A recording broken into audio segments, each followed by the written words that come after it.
Hey guys, this is Warren.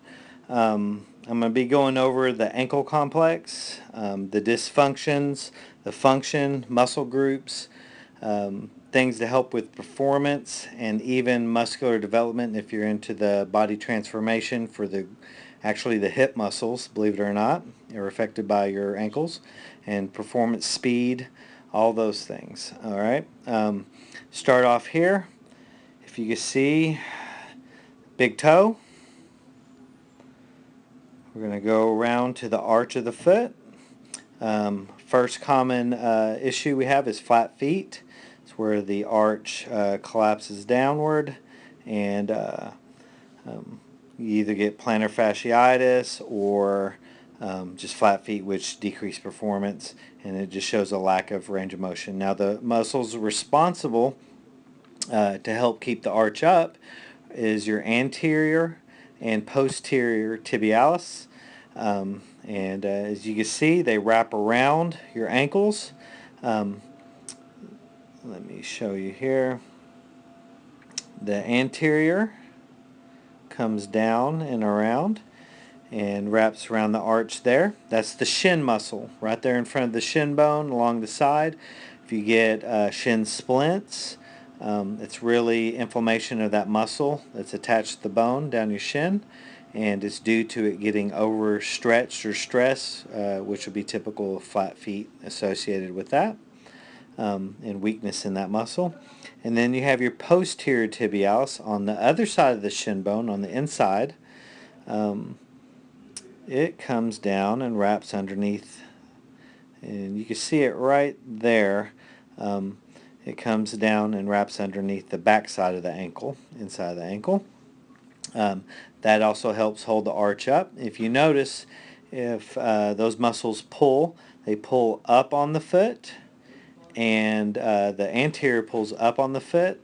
Um, Dorsiflexion, which is bringing the top of the foot towards your leg, and internally rotates the foot.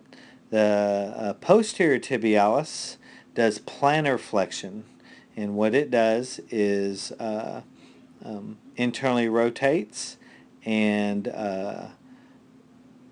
pushes the foot downward into the ground. Okay, so both of those keep the foot internally rotated on the dorsiflexion and plantar flexion.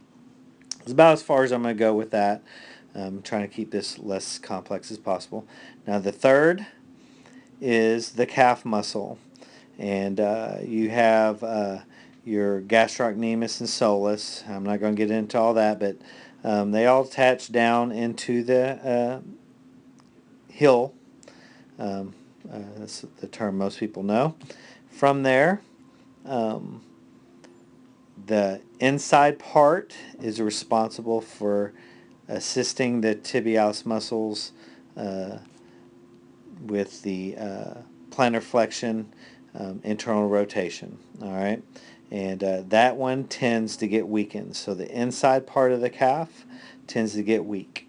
Okay, and allows the heel to roll inward, which is related to the flat feet. Okay. Now let's go to the other side of the foot. This is the outside of the ankle. Um, when we usually twist our ankle, this is the area that tends to get sore or tear that ligament, and the muscles right through there have a lot to do with it. These muscles get tight, and they lift up on the outside of the foot and cause the other side to go down. You know, I was talking about the flat feet. Well, when those muscles get tight and you roll your ankle outward, they strain and get stressed and twisted ankle, swell up, tear, whatnot. All right. Um, this is your peroneus, and they go down the side of the leg. Okay. Just below the knee, they're on the side. There's a notch. That's where they're attached.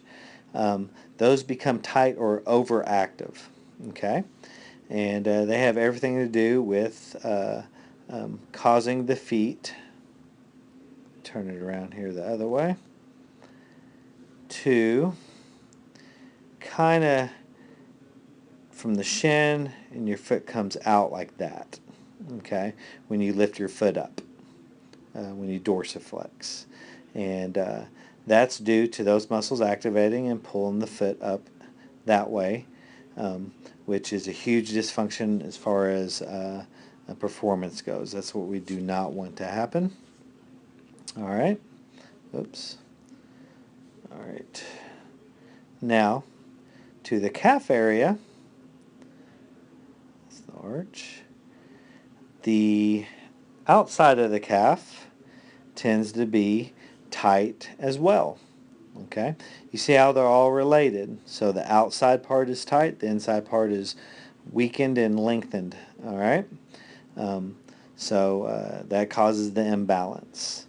Now, to correct those, proper foam rolling, and this is where it gets really sketchy. People think foam rolling, just generally getting on there, fixes everything, and that's not the case. It is all about angles.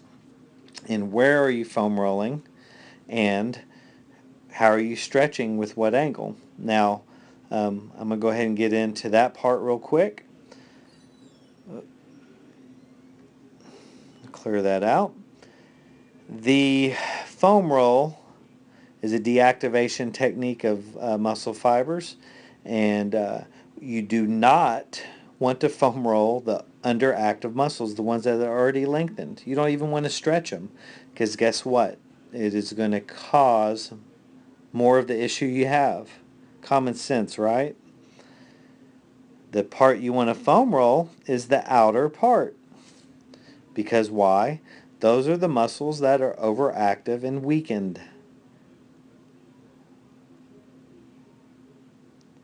And foam roll down the side.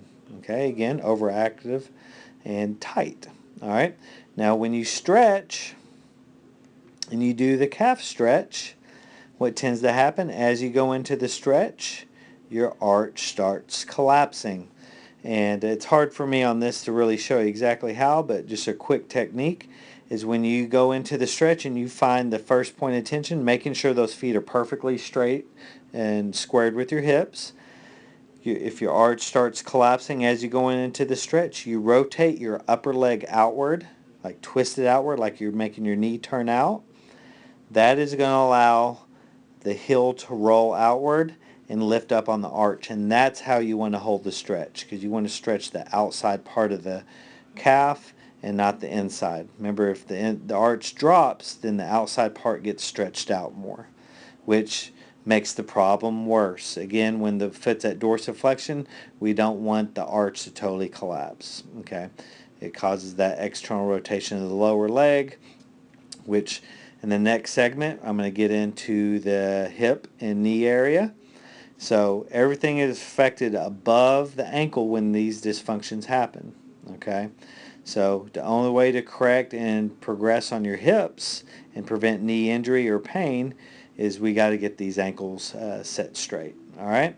If you need any, have any questions, check out my website at www.wm-fitness.com. You could get contact me through there in the contact form, or you could email me. Contact me through Facebook at facebook.com/Coach WMF. Like my page, become a member of my page, and get a lot of good information.